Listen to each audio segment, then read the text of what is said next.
Hi, everybody. I'm Penny, And I'm Angela. and we've decided that we're going to come and inspire you with information about color and some amazing, interesting stories about how color can transform your life and support you and how you can play with color. So, welcome. This is our first one, and we're quite excited about this. So, the color we've chosen Do you today, think they can guess? maybe. I mean, what are we wearing? Although I could be confusing matters a little bit. And it is the month of love. I actually had to see why I need pink because I actually had to think about that. Yeah, this is the month of love. And for those of you like Angela and I that have no significant others, how about we learn to really love ourselves? How about you can touch yourself and stroke your body? And oops. That's a different show, Penny. That's a whole different show. Okay. Okay. No, let's keep this PG, shall we? So we're going to talk to you today about the color pink. And pink is just it's one of my favorite colors because it's just so soft and it's almost like, doesn't it make you think of babies and bunnies and kitties? And everything's soft and fluffy and lovely. Exactly. Yes, yeah. And I mean, you do so much work with cats. Yes, so, yes. Yeah. Tell us what you do with cats. So, well, I have way too many of my own, but I feed a feral colony and we've trapped and neutered them.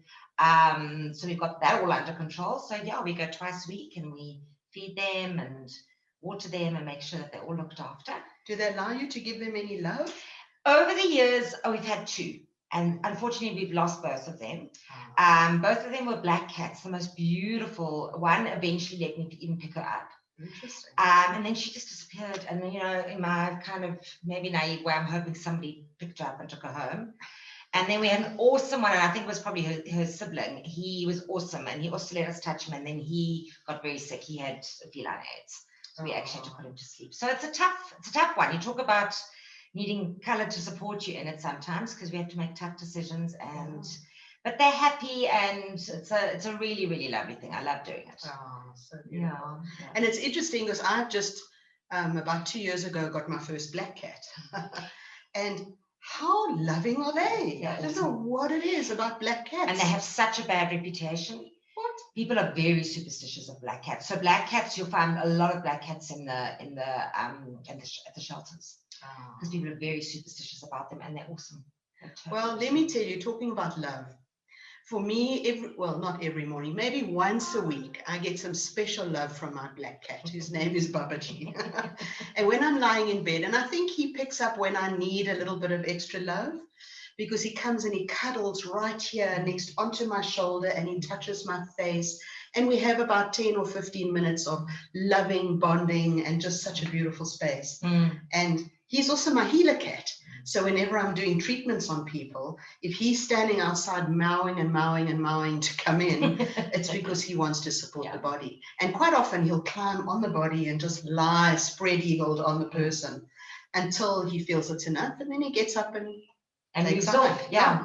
It's really, it's so interesting with the cats because people think that dogs are unconditional love and cats are quite, standoffish, but actually they're not. They're just a little bit more independent. Yeah. But they are so intuitive and they know what you need, and that the vibration of a cat's purr is actually one of the highest vibrational sounds. So it's a very healing vibration. And I've heard that if you have them on your chest when they purr, it heals the heart. Yeah, there you go. There you go. So you can bring the pink into your life with your cat, no matter what color the cat is. You don't have to go and dye it pink. Now there's an idea. So just on the talking about pink, I just thought we could share some amazing stories. So at Divine Space, I make a whole range of colored oils and sprays. And if you can see those behind us here, the pinky bottles, those are angel sprays. And then I've got two different pink oils. There's one in my light matrix range called the Pink Light Matrix. And then Archangel Shamuel is in the Archangel range of oils that I make. And of course, the Archangel Shamuel is all about perfect relationships and opening the heart and just allowing the love in, whether it's love of self or love of your animals or love of your children or love of your beautiful home that you've created. It's just about allowing the love in. Yeah. So the oils you would use on the body after you showered or after you've bathed, or even in the bath as a bath oil, or you can anoint your body, and suggested that those are used morning and evening so that it really holds you and wraps you in that loving vibration for the whole day. And the sprays you can use around yourself or around your home. Now, here's a good story for those that have impossible teenagers. Spray yourself and spray the room as they're walking in the gate when they're coming back from school, and you'll be amazed at how softer and kinder they become and how it seems to just change the vibration. And I've got some cool stories to share with you on how they work, and I'm sure you have too. Yeah, I've got one, well, similar to that, but more in the context of kind of work, corporate work. Yeah. So when I was still doing that, so before I started doing this full time, I'm a film editor. But with a lot of in advertising, there's a lot of ego. Oh yeah, lots and lots. And when I was still doing a lot of it, basically what would happen is you edit, and then you have to work with the director, and then you have to work with the agency, and then you have to work with the client. And keep them all happy. And keep them all happy. And there's a whole approval process that happens, and the egos are just insane. And a while ago, one of my producers came to me and he said to me, "Why is it that all of your approval processes go so smoothly?" He said, "It's insane." He said, "The director comes in, a couple of hours later, the agency comes in, then the client, and then they're gone." I said, "Let me show you my little trick." And out of my bag came my pink spray. And before any approval, I would spray it around, just to kind of ease that ego a little bit, you know, because I always feel like ego needs compassion. It's that kind of thing. And honestly, after that, he kept saying to me, "I need it by the bucket loads, just with a trigger spray gun." How cool is that? So I have a similar story. I used to run a decorating business for many, many years, and it was corporate decorating. And what I learned to do was, as I was just about to get out of my car before I went to see any of my clients, I'd spray myself with a pink spray. And one of the corporates was a huge bank. And every time I went in to see all the different store planners, they would all want to chat to me. "Hey, Penny, come see me. Can we go for coffee afterwards?" And they would tell me their whole life story and get advice from me. And it was so beautiful because our whole relationship changed. And I noticed that too with my wallpaper hangers and my painters and my guys that were on site. Because when they weren't there, everybody used to fight over, "You're in my way, and that's my scaffold." And there was always these personality conflicts. When we were there, everybody laughed and sang, and it was just like a whole different experience. Yeah. And it was so interesting because one of the banks that I did was a massive Standard Bank on the corner of Simmons Street and Harrison, which was a beautiful Herbert Baker building. Now I'm talking 25 years ago, when rag rolling and marbling and all of that was in fashion. And we were given the contract to do the banking hall, which I was so excited about because it was the first time they were trying something new and not just going for the old thick gray wallpaper that they would all very boring, looked like Hessian. I don't know if you remember those. I'm giving away my age. So we ripped all of that off the walls, and I used to teach my wallpaper guys and my painters to visualize pink while they were hanging the wall, gray wallpaper or gray paint. And on one of my courses that I had a few years ago, I had somebody who worked in that branch, and she said, "Wow, that's so amazing," because I used to look at these gray walls and think, "Why do they look pink?" That's so awesome.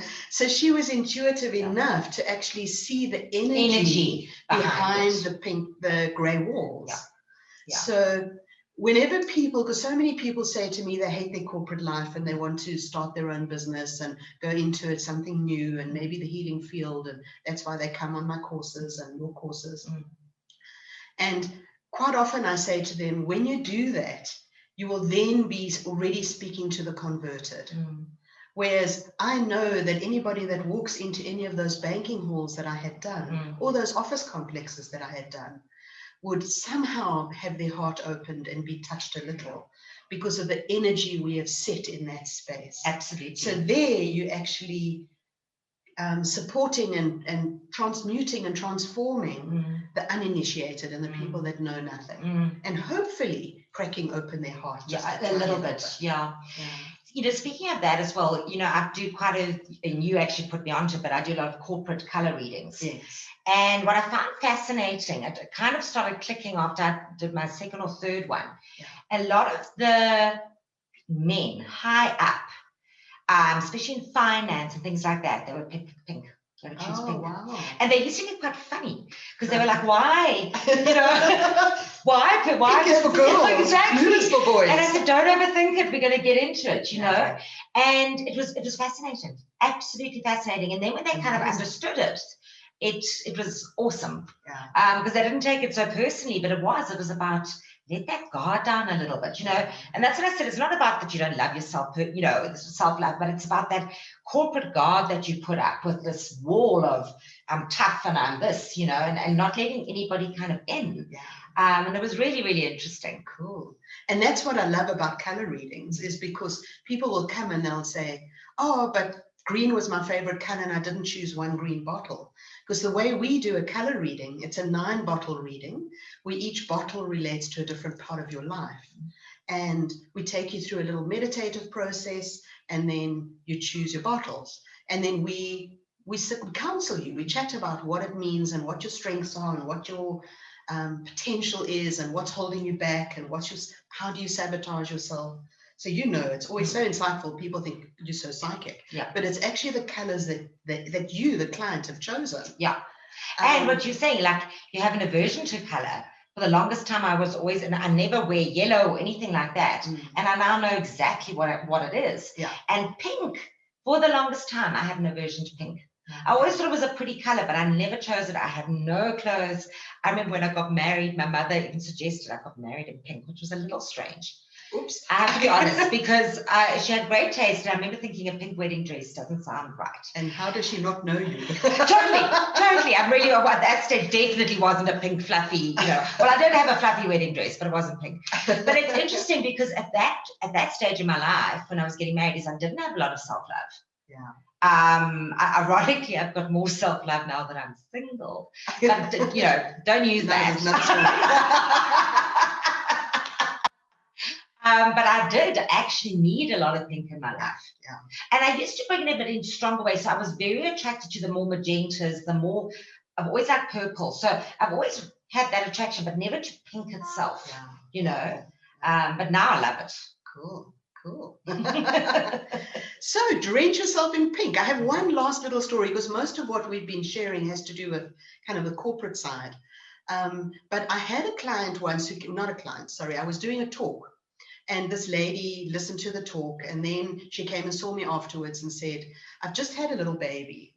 And my elder child, who was the age of about 3, is rejecting both her, the mother, and the child. So badly so that this child wouldn't even stay at home. She kept wanting to go to the neighbor.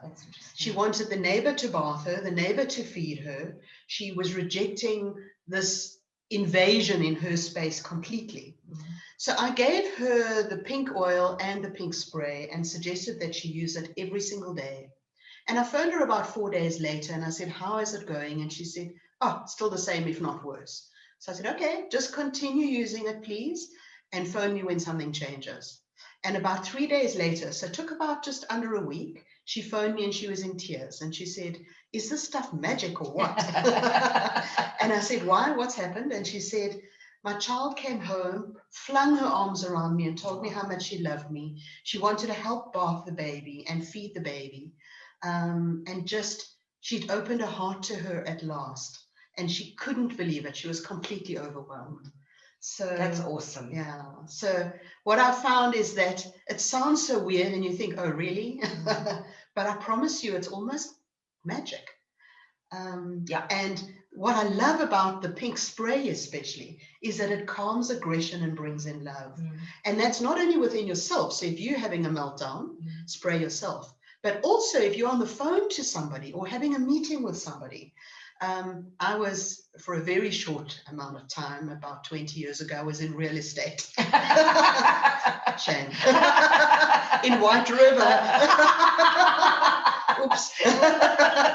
Tried really hard, but I can't hard sell anybody for anything, so didn't sell many houses because they had to love it the way I do. But that's another story. But one of the agents was having a meeting with somebody who was trying to do something dishonest, and she was protecting this old doctor who owned this farm, and who was desperate and trying to sell. And this guy was trying to do sneaky things, and she wasn't allowing it. So he was getting angrier and more aggressive, and threatening to take her to the estate agent's board because she wasn't doing what he was requesting. So eventually I creeped to the next cubicle, and behind his head, I took my pink spray and I gave 2 squirts behind his head. It was so interesting because mid-sentence, he actually stopped his ranting and calmed down. And became more rational and more sane. And afterwards, Sue said to me, "Why didn't you come earlier?" Where have you been all my life? And I thought, well, why didn't you buy your own bottle? But anyway. It's interesting that you talk about real estate, because I sold my house end of last year. And before every viewing, I used the pink spray. And not to calm aggression or anything, but for people to feel the love as they walked into the house. And every single person that walked in, whether they put in an offer or not or wanted to buy it, they all said there's something special as they walked in. They just felt this calmness, this welcoming. And I wanted to be just this lovely, welcome to my house, feel the love, because I love that house and I had a lot of great times, and I wanted that to come across. So I also chose pink for that reason as well. Yeah. So guys, I had said to Angela we're going to keep this till about 5 minutes. You and I. You and I. So I hope you've enjoyed it, and look forward to our next little bit of sharing with our next color. And we look forward to seeing you again. Take care all. Bye. Take care. Bye.